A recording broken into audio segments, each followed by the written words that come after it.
Bismillahirrahmanirrahim. Assalamualaikum warahmatullahi wabarakatuh. Welcome to my channel. Perkenalkan, nama saya Sana Madani dengan NIM 1A12145 dari jurusan Farmasi Fakultas Farmasi Universitas Penggalian. Baik, langsung saja di sini saya akan mempresentasikan tentang metabolisme karbohidrat.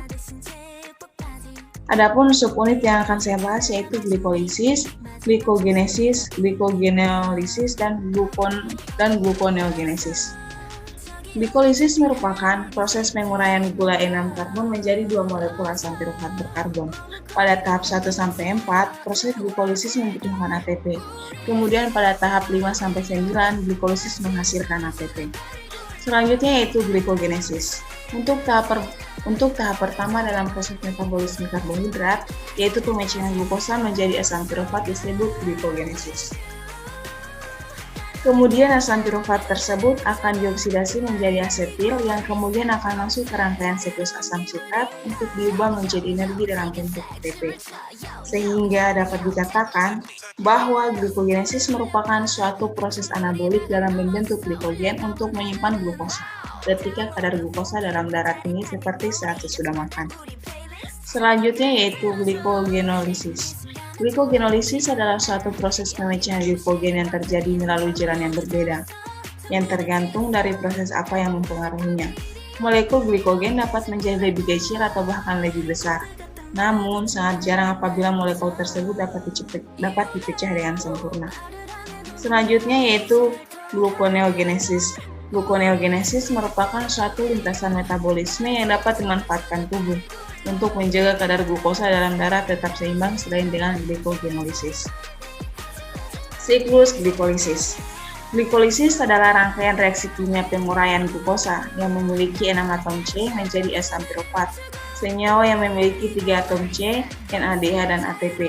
Glikolisis terjadi melalui 10 tahapan yang terdiri dari 5 tahapan penggunaan energi dan 5 tahapan pelepasan energi. Seperti yang dilihat di samping gambar, yaitu 5 tahapan penggunaan energi. Adapun pertama yaitu penambahan gugus fosfat pada molekul glukosa dengan bantuan enzim heksokinase sehingga terbentuk glukosa 6-fosfat. Yang kedua yaitu glukosa 6-fosfat diubah menjadi isomernya yaitu fruktosa 6-fosfat. Yang ketiga yaitu fosfofruktokinase mentransfer gugus fosfat dari ATP ke fruktosa 6-fosfat fruktosa 1,6 bisfosfat. Yang keempat yaitu aldose membagi molekul gula fruktosa 1,6 bisfosfat menjadi 2 molekul gula yang berbeda dan merupakan isomernya. Selanjutnya yaitu 2 molekul glyceraldehid fosfat masing-masing akan masuk pada tahapan glikolisis selanjutnya. Selanjutnya yaitu tahap pelepasan energi. Triosafosfat dehidrogenase mengkatalisis pemindahan elektron dan H+ dari substrat glyceraldehid fosfat ke NAD+ membentuk NADH. Glikolisis menghasilkan ATP, gula telah diubah menjadi senyawa asam organik oleh fosfoglycerokinase. Gugus fosfat dipindahkan sehingga menjadi 2-fosfogliserat oleh fosfoglyceromutase. 2-fosfogliserat melepaskan molekul H2O sehingga terbentuk fosfionel pirofat kinase oleh enolase. Pirofat kinase mentransfer gula fosfat sehingga menghasilkan 2 ATP lagi. Selanjutnya yaitu siklus Krebs. Siklus Krebs merupakan siklus yang digunakan oleh organisme untuk menghasilkan energi, karena siklus ini juga menghasilkan asam sitrat. Siklus ini kerap kali disebut dengan nama siklus asam nitrat, siklus asam sitrat. Siklus Krebs merupakan reaksi yang terus-menerus dan dilakukan secara berulang.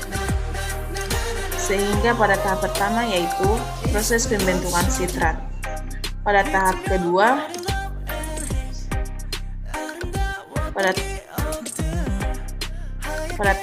yaitu sitrat yang dihasilkan dari proses sebelumnya kemudian diubah menjadi isositrat dengan bantuan enzim ekotinase yang mengandung Fe2+.